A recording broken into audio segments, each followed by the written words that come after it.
Que le Seigneur soit glorifié pour cette nouvelle audio. Nous bénissons le Seigneur et nous lui rendons tout l'honneur et la gloire. Nous voulons parler aujourd'hui du jeûne.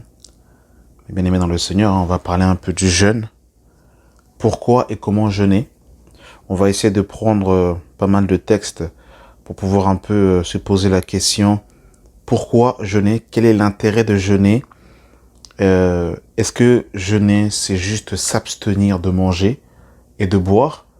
Ou est-ce que jeûner, c'est bien plus profond que cela? Alors, déjà, dans un premier temps, quand nous regardons les Écritures, eh bien, on s'aperçoit que le jeûne est toujours lié à l'alimentation. C'est important de le dire parce que c'est vrai qu'aujourd'hui, il y a des jeûnes de téléphone, il y a des jeûnes de télévision, des jeûnes d'internet, des jeûnes de sortie. Mais dans les Écritures, à chaque fois qu'on parle de jeûne, on fait toujours allusion et référence, et bien aimé dans le Seigneur, à l'alimentation. Ça, c'est la première des choses que j'aimerais dire. La deuxième des choses que j'aimerais dire par rapport au jeûne, bien, il y a plusieurs types de jeûne dans les Écritures. C'est-à-dire que vous avez le jeûne complet, donc le jeûne à sec, c'est-à-dire que on ne s'alimente pas et l'on ne boit pas. Et il y a un jeûne où on ne mange pas mais l'on boit. Et il y en a d'autres aussi où on peut jeûner mais en prenant des légumes, un peu comme le livre de Daniel. Donc dans un premier temps, on va prendre l'exemple, mais bien aimé dans le Seigneur, de Moïse qui va jeûner pendant 40 jours et qui ne va pas boire et manger pendant tout ce temps-là. Dans le livre de Exode 34, le verset 28, il est écrit « Moïse fut là avec l'Éternel 40 jours et 40 nuits. Il ne mangea point de pain et ne but point d'eau. Et l'Éternel écrivit sur les tables les paroles de l'Alliance, les 10 paroles. » Donc là, bien évidemment, ce que Moïse va vivre ici est particulier. Il ne va pas manger pendant 40 jours et 40 nuits, mais il était dans la présence de Dieu. Donc, ici, on ne va pas aller faire le jeûne de Moïse de 40 jours et 40 nuits sans manger ni boire, parce qu'on risquerait de mourir. Et là, c'est vraiment particulier parce qu'il était vraiment dans la présence du Seigneur. Donc, c'est vraiment un cas à part. Donc, il y a ce qu'on appelle le jeûne à sec. Le jeûne à sec, c'est un peu ce que Moïse a fait ici, lorsque on ne mange pas et qu'on ne boit pas. Et après, ce qui est encore particulier ici, c'est que Moïse n'a pas voulu jeûner 40 jours, mais pendant ces 40 jours-là, il était dans la présence du Seigneur. C'est aussi important de le spécifier. Voyons un peu par rapport au Seigneur.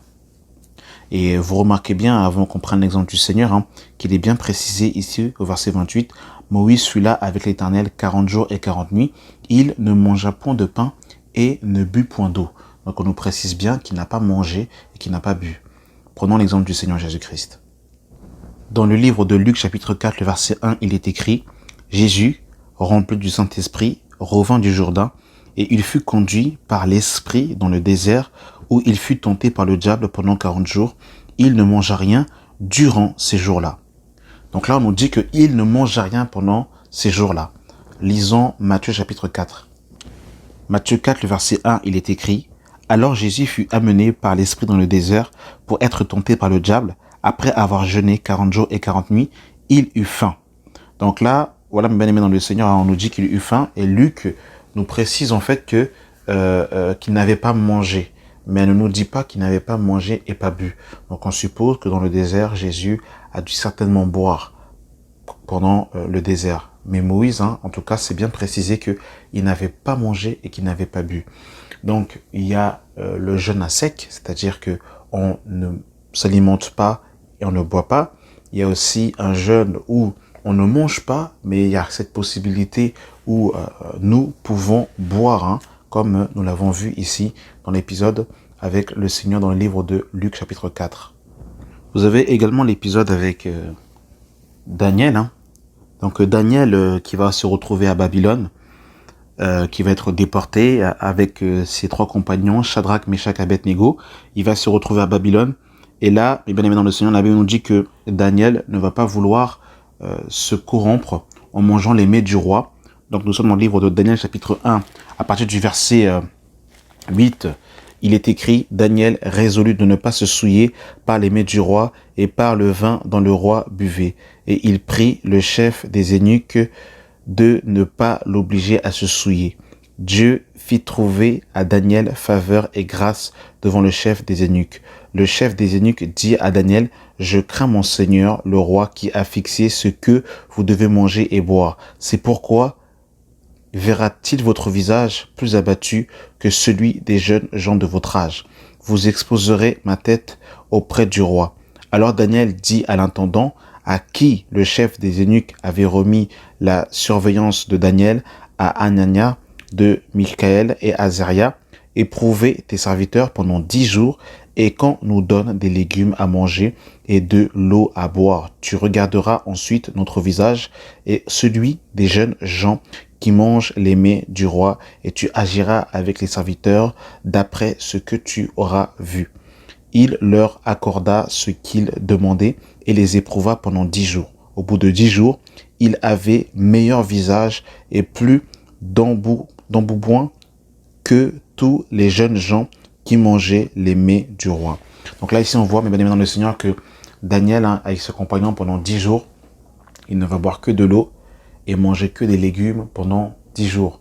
Il ne va pas prendre les mets du roi, il ne va pas prendre de viande, sacrifier des animaux impurs tout simplement. Donc pendant 10 jours, il a mangé que des légumes et il avait meilleure mine. Hein. Donc il y a aussi ce jeûne-là aussi que certaines personnes prennent, c'est-à-dire que ils décident de ne pas manger de viande, de manger vraiment, d'une manière vraiment très légère, de l'eau et des légumes. Et donc il y a aussi cette possibilité-là. Et c'est quoi l'intérêt du jeûne, hein?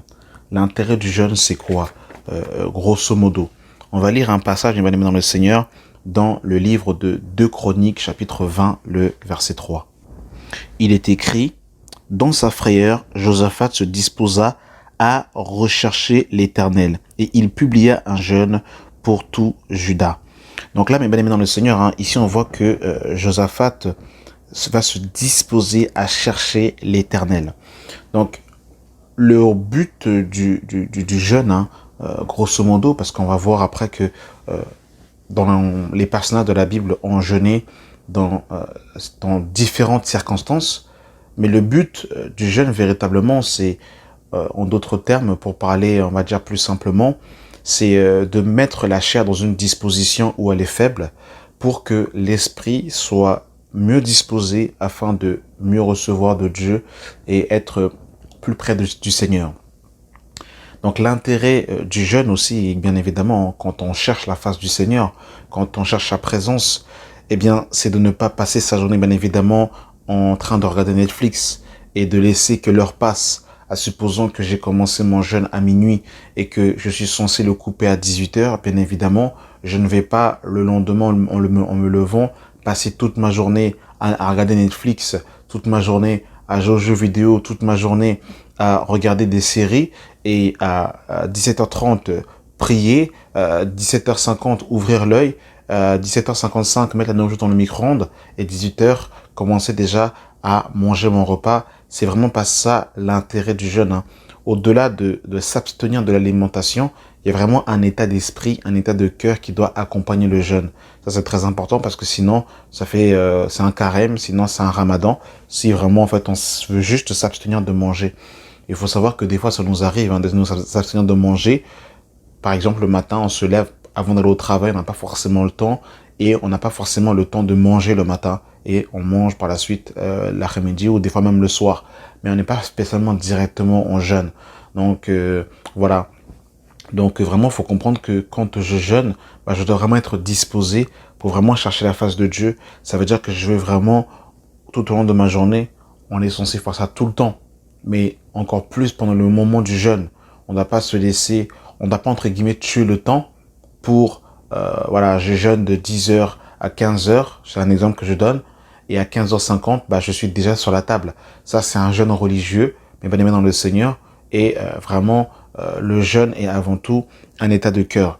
Pourquoi est-ce que je dis ça? Parce que vous allez voir que dans la Bible, il y a des personnages qui vont s'abstenir de manger pour pouvoir faire le mal. Et c'est pour ça que je disais que s'abstenir de manger, il n'y a pas que les chrétiens qui le font. Vous savez que vous avez, par exemple, les bouddhistes qui pratiquent ce genre de choses, mais c'est pas directement dans la même disposition. Et je disais que dans Actes des Apôtres, eh bien, des hommes vont s'abstenir de manger, mais malheureusement pour faire des actions mauvaises.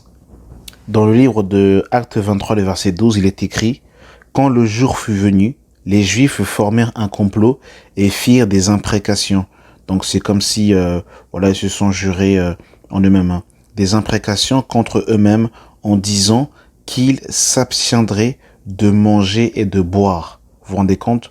Qu'ils s'abstiendraient de manger et de boire jusqu'à ce qu'il eût tué Paul. Ceux qui formèrent ce complot étaient plus de 40, et ils allèrent trouver les principaux sacrificateurs et les anciens auxquels ils dirent « Nous nous sommes engagés avec des imprécations contre nous-mêmes à ne rien manger jusqu'à ce que nous ayons tué Paul. » Donc vous voyez, mes bien-aimés dans le Seigneur, que ici, hein, ces personnes qui vont former ce complot contre Paul, qui était environ plus d'une quarantaine, n'ont pas mangé et n'ont pas bu.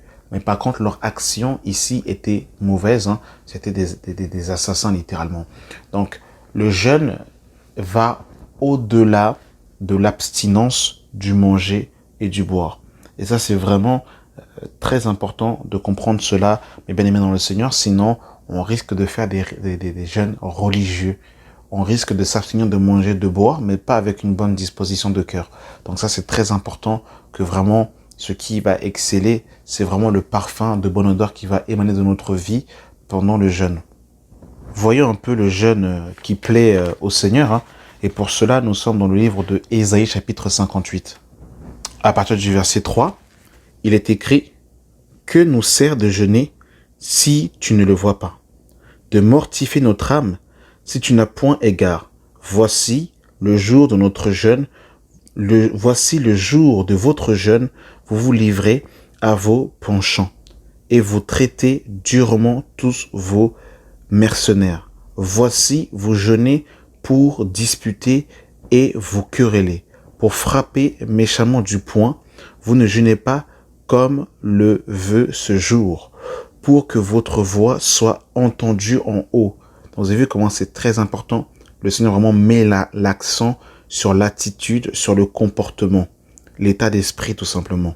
Donc le Seigneur dit que ce jeûne est caduc. Et il dit, hein, pour que votre voix soit entendue en haut. Donc on voit que pendant le jeûne, bien évidemment, on va se disposer, eh bien justement à prier pour que notre voix soit entendue en haut. Et nos attitudes, mes bien-aimés dans le Seigneur, nous empêchent à ce que notre voix soit entendue là-haut. Regardez par exemple ce que l'apôtre Pierre dira dans le livre de 1 Pierre chapitre 3. Le verset 7, il est écrit « Marie, montrez à votre tour de la sagesse dans vos rapports et avec vos femmes, comme avec un sexe plus faible. Honorez-les, devant aussi héritiers avec vous de la grâce de la vie, qu'il en soit ainsi, afin que rien ne vienne faire obstacle à vos prières. » Afin que rien ne vienne faire obstacle à vos prières. Donc on voit, mes bien-aimés dans le Seigneur, que notre attitude, notre comportement peut faire obstacle à nos prières. Et c'est ce que justement il est écrit ici. Au verset 5 de Ésaïe 58, il est écrit « Est cela le jeûne auquel je prends plaisir, un jour où l'homme humilie son âme, courber la tête comme un jonc, on se couche et se coucher sur le sac et la cendre. Est-ce à cela que tu appelles un jeûne, un jour agréable à l'Éternel? Voici le jeûne auquel je prends plaisir. Détache la chaîne de la méchanceté, dénoue le lien de la servitude, renvoie libre les opprimés et que l'on rompe toute espèce de joug. Partage ton pain avec celui qui a faim et fais entrer dans ta maison les malheureux. En saline. Si tu vois un homme nu, couvre-le et ne te détourne pas de ton semblable. Alors ta lumière pointera comme l'aurore et ta guérison germera promptement. Ta justice marchera devant toi et la gloire de l'Éternel t'accompagnera. Donc là, on voit encore, mes bien-aimés dans le Seigneur, que le Seigneur met vraiment l'accent, mes bien-aimés dans le Seigneur, sur véritablement, l'attitude, l'état d'esprit. Donc, au-delà du fait de s'abstenir de manger et de boire, c'est vraiment un état d'esprit qui doit nous accompagner pendant le jeûne. Il y a beaucoup de personnes, des fois, qui font des longs jeûnes, mais malheureusement, l'attitude de jeûne n'est pas en adéquation avec la parole de Dieu. Et regardez même ce que le Seigneur dira dans le livre de Matthieu, chapitre 6, à partir du verset 16. Lorsque vous jeûnez, ne prenez pas un air triste, comme les hypocrites qui se rendent le visage tout défait pour montrer aux hommes qu'ils jeûnent. Je vous le dis en vérité, ils reçoivent leur récompense. Mais quand tu jeûnes, parfume ta tête et lave ton visage, afin que tu ne montres pas aux hommes que tu jeûnes, mais à ton Père qui est là dans le secret, et que ton Père qui voit dans le secret te le rendra. Donc on voit, mes bien-aimés dans le Seigneur, que le jeûne aussi doit aussi avoir un impact extérieur.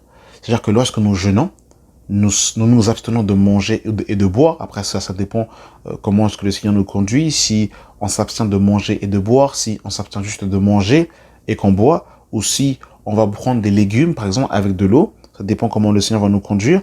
Mais toutefois, mes bien-aimés dans le Seigneur, ici, on voit que le jeûne doit aussi avoir un impact extérieur. Ici, le Seigneur va dire que lorsque nous jeûnons, nous ne devons pas avoir un air triste ou être comme les hypocrites. Mais il ne faut pas que notre visage soit défait. Il faut qu'on parfume notre tête, qu'on lave notre visage. Donc, ça veut dire que même dans le jeûne, il y a une attitude corporelle, une attitude physique qui doit justement accompagner cela. C'est comme un jour de joie. C'est un jour de joie, un jour de réjouissance, le fait de s'abstenir d'alimentation afin de pouvoir chercher la face de Dieu.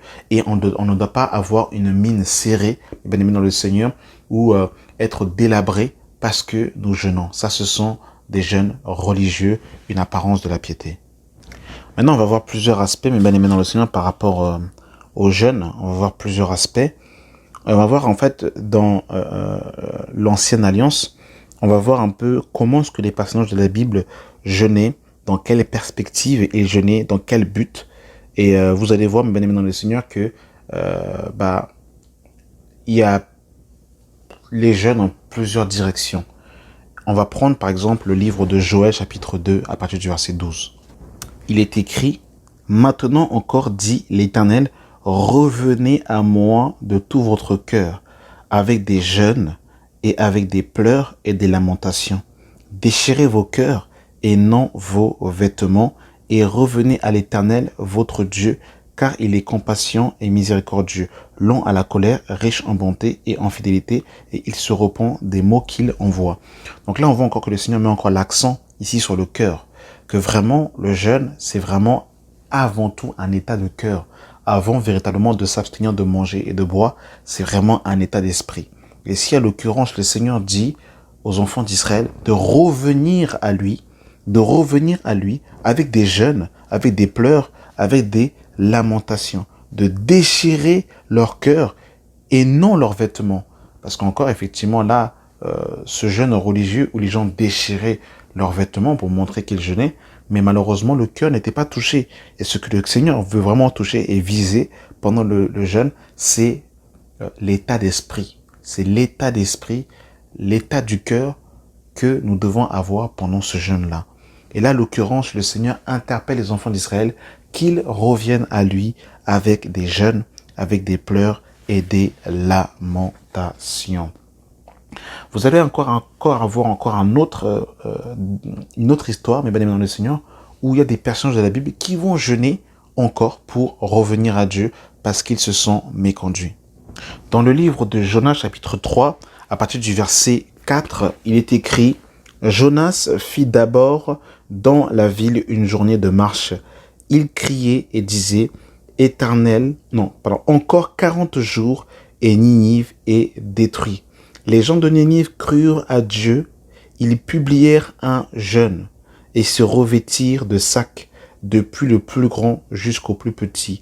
La chose parvint au roi de Ninive. Il se leva de son trône, ôta son manteau, se couvrit d'un sac et s'assit sur la cendre.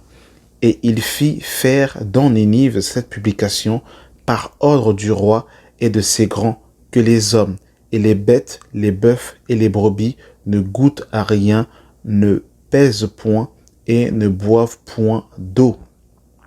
Donc là, mes amis, mes bien-aimés dans le Seigneur, hein, ils vont justement se rendre compte de cela pour se repentir et revenir à Dieu. Et regardez le verset 8, hein, que les hommes et les bêtes soient couverts de sacs, qu'ils crient à Dieu avec force et qu'ils reviennent de toutes leurs mauvaises voies et des actes de violence dont leurs mains en sont coupables.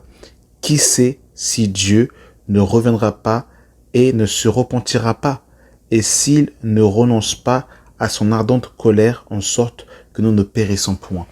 Donc vous avez vu que, voilà, Jonas arrive à Ninive, il va annoncer que Ninive sera détruite, et là, les habitants de Ninive sont interpellés, et ils décrètent un jeûne, où ils vont s'abstenir de manger et de boire. Pareillement, ils vont inclure les animaux, et le Seigneur va entendre cette voix et ne va pas détruire Ninive. Donc on voit encore ici, mes bien-aimés dans le Seigneur, que les personnes de la Bible jeûnaient également pour revenir au Seigneur par rapport justement aux mauvaises actions qu'ils avaient faites, pour revenir à Dieu de tout leur cœur. Il va y avoir encore un autre personnage, une autre histoire. Elle se situe cette fois-ci dans le livre de 2 Samuel chapitre 12. Mes bien-aimés dans le Seigneur. Hein. 2 Samuel chapitre 12. Mes bien-aimés. David va se méconduire. Il va prendre justement Bersheba, donc la femme de son serviteur Uri, et il va coucher avec Bersheba. Et par la suite, pour camoufler son péché, eh bien, il va faire en sorte à ce que Uri soit tué sur le champ de bataille. Et par la suite, il va prendre la femme d'Uri, Bersheba. Et par la suite, le Seigneur va envoyer le prophète Nathan, qui va justement interpeller David. David va reconnaître son erreur, et Nathan va dire qu'il ne mourrait pas, que Dieu va lui pardonner, mais par contre que le premier enfant, l'enfant qu'il devait avoir, eh bien, allait mourir. Et qu'est-ce qui va se passer? David justement va poser un acte pour que le Seigneur puisse éventuellement revenir sur la décision qu'il a prise. Alors nous sommes dans le livre de 2 Samuel chapitre 12 à partir du verset 13. Il est écrit: David dit à Nathan: j'ai péché contre l'Éternel. Et Nathan dit à David: l'Éternel pardonne ton péché, tu ne mourras point. Mais parce que tu as fait blasphémer les ennemis de l'Éternel, en commettant cette action, le fils qui t'est né mourra. Et Nathan s'en alla dans sa maison. L'Éternel frappa l'enfant que la femme d'Uri avait enfanté à David, et il fut dangereusement malade. David pria Dieu pour l'enfant et jeûna. Et quand il entra, il passa la nuit couché par terre. Les anciens de sa maison insistèrent auprès de lui pour le faire lever de terre, mais il ne voulut point, et il mangea rien avec eux. Le 7e jour, l'enfant mourut. Les serviteurs de David craignèrent de lui annoncer que l'enfant était mort, car ils disaient: voici, lorsque l'enfant vivait encore, nous lui avons parlé, et il ne nous a pas écoutés. Comment oserons-nous lui dire: l'enfant est mort? Il s'affligea bien davantage. David aperçut que ses serviteurs parlaient tout bas entre eux. Il comprit que l'enfant était mort. Il dit à ses serviteurs: l'enfant est mort. Et ils répondirent: il est mort. Alors David se leva de terre, il se lava, soignit, échangea ses vêtements, puis il alla dans la maison de l'Éternel et se prosterna. Donc là, mes amis, on voit que David va rentrer en jeûne pour implorer la grâce du Seigneur, le pardon de Dieu. Hein. Et d'ailleurs, on peut même lire le psaume 51 qui justement est associé à l'acte que David avait posé avec Bersheba lorsqu'il est tombé avec elle.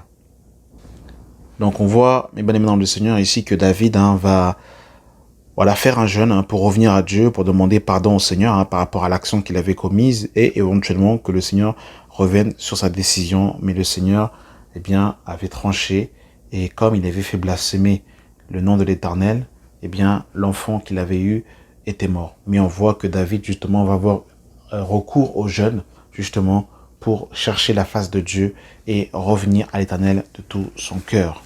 Voilà. Et encore une autre histoire, mes bien-aimés, c'est dans le livre de 1 Roi, chapitre 21, à partir du verset 25. Donc c'est l'histoire de Akab, mes bien-aimés dans le Seigneur, parce que l'Éternel avait envoyé le prophète Élie pour donner une sentence à Akab. Et regardez, mes bien-aimés dans le Seigneur, l'attitude d'Akab, mes bien-aimés, par rapport à la vigne de Naboth. Hein. Donc, nous sommes dans le livre de 1 Roi, chapitre 21, à partir du verset 25. Il est écrit: il n'y a eu personne qui se soit vendu comme Akab pour faire ce qui est mal aux yeux de l'Éternel. Et Jézabel, sa femme, l'y excitèrent. Il a agi de la manière la plus abominable en allant après les idoles, comme le faisaient les Amoréens que l'Éternel chassa de devant les enfants d'Israël. Après avoir entendu les paroles d'Élie, Akab déchira ses vêtements, il mit un sac sur son corps et il jeûna. Il couchait avec ce sac et il marchait lentement, et la parole de l'Éternel fut adressée à Élie le Tishbite en ces mots: as-tu vu comment Akab s'est humilié devant moi? Parce qu'il s'est humilié devant moi, je ne ferai pas venir le malheur pendant sa vie. Ce sera pendant la vie de son fils que je ferai venir le malheur sur sa maison.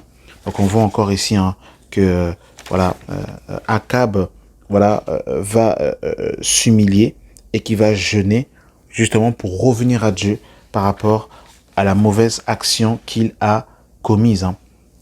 Regardez ce que David dira aussi, et bien aimé, dans le livre 35, le verset 1, dans Psaume 35, le verset 1. Alors c'est le verset 13 de Psaume 35. Il est écrit: moi, quand il était malade, je revêtais un sac, j'humiliais mon âme par le jeûne. Je priais la tête penchée sur mon sein. Donc on voit vraiment, mes amis, que le jeûne, c'est vraiment un état de cœur, un état d'esprit. Donc on voit ici: et moi, quand il était malade, je revêtais un sac, j'humiliais mon âme par le jeûne. J'humiliais mon âme par le jeûne. Donc on voit vraiment que le jeûne, ça touche l'âme.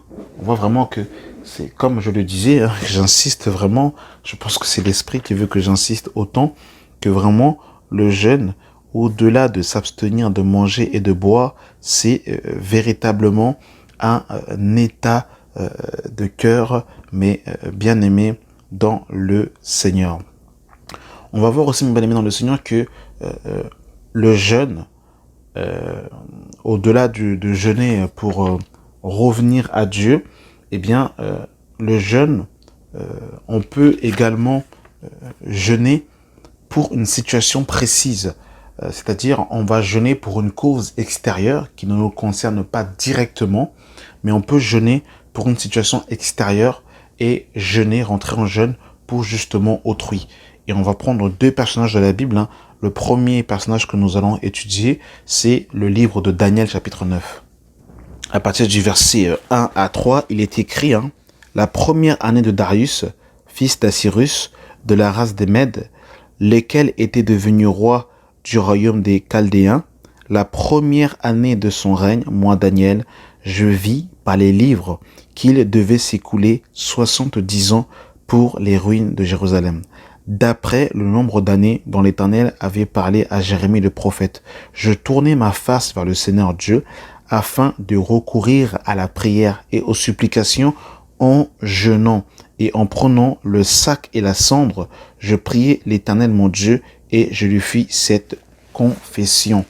Donc là, Daniel se retrouve à Babylone. Il tombe justement sur la parole de Jérémie. D'ailleurs, c'est dans Jérémie 25, le verset 11, et Jérémie 29, le verset 10, où Jérémie fait allusion à la déportation et aux 70 années de captivité. Donc, dans Jérémie 25, le verset 11, et Jérémie 29, le verset 10. Et là, justement, Daniel, en voyant cela, eh bien, il va jeûner. Il va plaider la cause du peuple d'Israël à cause justement de ce qu'il va voir, à cause de la prophétie biblique. Donc là, il va jeûner vraiment, en fait, pas uniquement pour lui, mais vraiment pour la nation d'Israël. Donc il y a aussi les jeûnes qui sont extérieurs, où on va jeûner pour une cause extérieure, que cette cause, on est tellement impliqué, c'est tellement un fardeau pour nous, qu'on va jeûner aussi pour une cause extérieure. Vous avez également l'épisode avec Esther. Esther également qui va jeûner et pareil, comme Daniel, elle va jeûner, mais ça va vraiment être pour la cause de la nation d'Israël. Parce que Esther était la femme du roi, elle n'avait pas révélé son identité, elle aurait très bien pu, usé d'hypocrisie et de lâcheté, mais elle a aussi mis sa tête, en œuvre pour la délivrance de son peuple. Et pour cela, nous sommes dans le livre de Esther, chapitre 4. Il faut bien comprendre que juste avant, en fait, Aman, si vous lisez le chapitre 3, pour bien comprendre le contexte, Aman, au chapitre 3 du livre d'Esther, va demander à ce que l'on se prosterne devant lui. Et Mardoché, l'oncle de Esther, va refuser, au verset 5 de Esther chapitre 3, il va refuser de se prosterner devant Aman. Et là, Aman, justement, va demander à ce que tous les Juifs soient exterminés. Et c'est à ce moment-là, justement, que Esther va rentrer en jeûne. Et nous sommes dans Esther chapitre 4, à partir du verset 13. Il est écrit, Mardoché fit répondre à Esther, ne t'imagine pas que tu échapperas seul d'entre tous les Juifs parce que tu es dans la maison du roi. Car si tu te tais maintenant, le secours et la délivrance surgiront d'autre part pour les Juifs, et toi et la maison de ton père, vous périrez, et qui sait si ce n'est pour un temps comme celui-ci que tu es parvenu à la royauté. Donc vous avez vu que, je fais juste une petite parenthèse, aujourd'hui beaucoup veulent être dans l'opulence, être à des postes clés en s'appuyant sur Esther par exemple ou sur Joseph, mais on voit que Esther a été placée à la royauté, mais pour un but spécifique. Esther n'est pas devenue à la royauté pour se snapper, pour publier ses photos partout, mais c'était vraiment pour la nation d'Israël. Pareil pour Joseph, qui avait vraiment un plan derrière.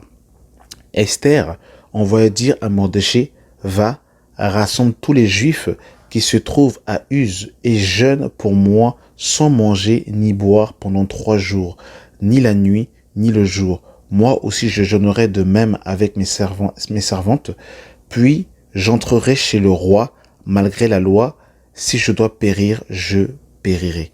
Donc vous avez vu, mes amis dans le Seigneur, ici que Esther va décréter ce jeûne pendant 3 jours et 3 nuits, ni manger ni boire pour la survie justement du peuple d'Israël, et sa tête aussi va être mise à prix. Donc on voit ici que ils vont jeûner pour une cause extérieure. Donc voilà, les bien-aimés. Vous avez également le jeûne qui est une vie de tous les jours. C'est-à-dire que le jeûne, au-delà de jeûner pour revenir à Dieu, au-delà de jeûner pour autrui, le jeûne aussi doit faire partie de la vie quotidienne d'un enfant de Dieu. Et on va prendre quelques exemples, bien aimés dans le Seigneur. On va commencer par le livre de 2 Corinthiens chapitre 11. 2 Corinthiens 11, je vais commencer à partir du verset 24. Souvent en danger de mort, 5 fois j'ai reçu des Juifs 40 coups moins 1, 3 fois j'ai été battu de verge, 1 fois j'ai été lapidé, 3 fois j'ai fait naufrage, j'ai passé un jour et une nuit dans l'abîme, fréquemment en voyage, j'ai été en péril sur les fleuves, en péril de la part des brigands, en péril de la part de ceux de ma nation, en péril de la part des païens, en péril dans les villes, en péril dans les déserts, en péril sur la mer, en péril parmi les faux frères. J'ai été dans le travail et dans la peine, exposé à de nombreuses veillées, à la faim, à la soif, à des jeûnes multiples. À des jeûnes multiples.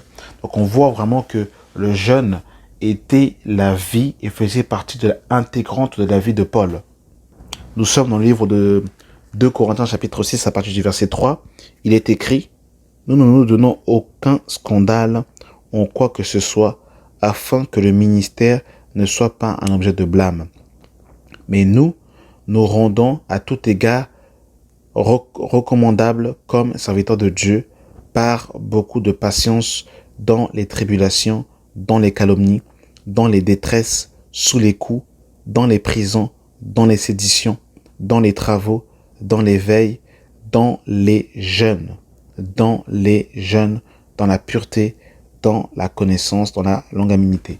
Donc encore dans les jeûnes, on voit vraiment que cela faisait vraiment partie intégrante de la vie de Paul, les jeûnes.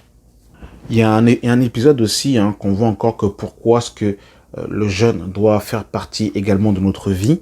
Dans le livre de Marc chapitre 9 à partir du verset 23, il est écrit, Jésus lui dit, si tu peux, si tu crois, si tu peux le croire, tout est possible à celui qui croit.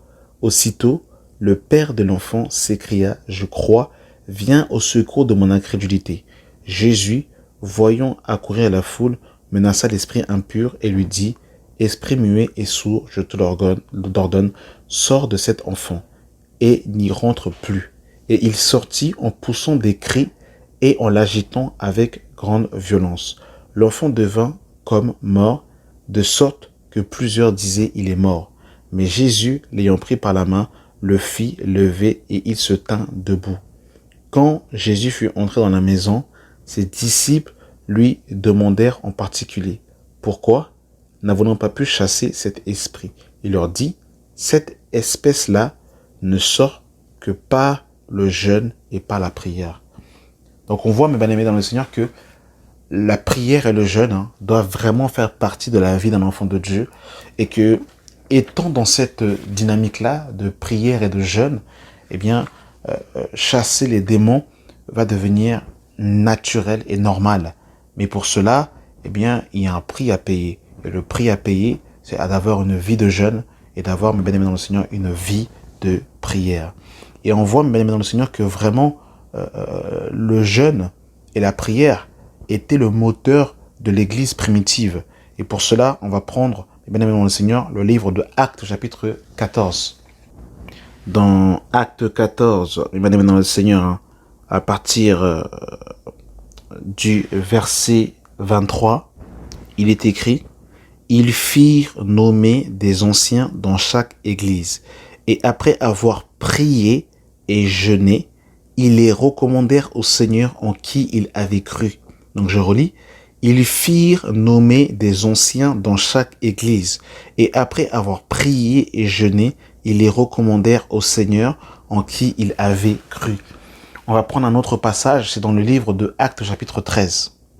À partir du verset 1, il est écrit, il y avait dans l'église d'Antioche des prophètes et des docteurs, Barnabas, Simeon, appelé Niger, Lucius de Cyrène, Manaën, qui avait été élevé avec Hérode le tétrarque et Saul, pendant qu'ils servaient le Seigneur dans leur ministère et qu'ils jeûnaient, le Saint-Esprit dit, mettez-moi à part Barnabas et Saul pour l'œuvre à laquelle je les ai appelés. Alors, après avoir jeûné et prié, ils leur imposèrent les mains et les laissèrent partir. Donc on voit même en fait que le jeûne et la prière doivent faire partie de la vie de l'Église. Et c'est vraiment ce qui faisait partie de la vie de l'Église. Et on voit même que dans Acte 6, je ne vais pas le prendre, mais c'est une citation que je fais, ils vont justement dire en fait que, eh bien, que eux, ils vont se charger, ils vont s'appliquer à la prière et au ministère de la parole. Ça, c'est dans Acte 6, le verset 4. Donc, ils vont s'appliquer à la prière, au ministère de la parole. Donc, on voit que vraiment, la prière et le jeûne doivent vraiment être le moteur vraiment d'une église locale. C'est important vraiment de vivre cela. Et il est bon aussi que au milieu de nous, du moins je parle pour ceux qui se rassemblent avec nous, de vraiment être dans cette dynamique-là de jeûne et de prière qui faisait partie intégrante aussi de la vie de l'Église. Parce qu'effectivement, il y a aussi justement le jeûne personnel où on va jeûner comme on a pu le voir pour les différents motifs, mais il y a également aussi ce jeûne collectif qui fait partie de la vie de l'Église et on le voit que dans l'Église primitive, le jeûne et la prière étaient des moteurs capitaux pour justement que la main de Dieu puisse se manifester au milieu d'eux. Je terminerai par mon dernier passage dans le livre de Matthieu chapitre 9 à partir du verset 14. Il est écrit, « Alors les disciples de Jean vinrent auprès de Jésus et dirent, « Pourquoi nous et les pharisiens jeûnons-nous, tandis que tes disciples ne jeûnent point ?» Jésus leur répondit, « Les amis de l'époux peuvent-ils s'affliger pendant que l'époux est avec eux? Les jours viendront où l'époux leur sera enlevé, alors ils jeûneront. » Donc on voit, mes bien-aimés dans le Seigneur, que le départ de Jésus, le fait que Jésus soit parti, doivent aussi être une source de motivation pour nous de jeûner. Donc, il y a aussi ce jeûne aussi, mes bien-aimés dans le Seigneur, qui est assimilé aussi au départ de Christ. Donc, c'est-à-dire que dans le fait que Christ soit parti aussi, nous met dans cette attente et nous met dans cet état de jeûne aussi, mes bien-aimés dans le Seigneur, hein, par rapport justement au départ de Christ. Il y a beaucoup de choses à dire par rapport au jeûne, mais j'ai déjà voulu prendre ces quelques passages avec vous pour déjà, voilà, vous donner un peu sur les Écritures quelques exemples afin de pouvoir bien comprendre. Parce que des fois, effectivement, on sait qu'il faut jeûner, mais on ne comprend pas trop comment et pourquoi. Je pense que là, l'Esprit nous a quand même pas mal aidé, aiguillé, et que ça va nous donner en tout cas quelques billes.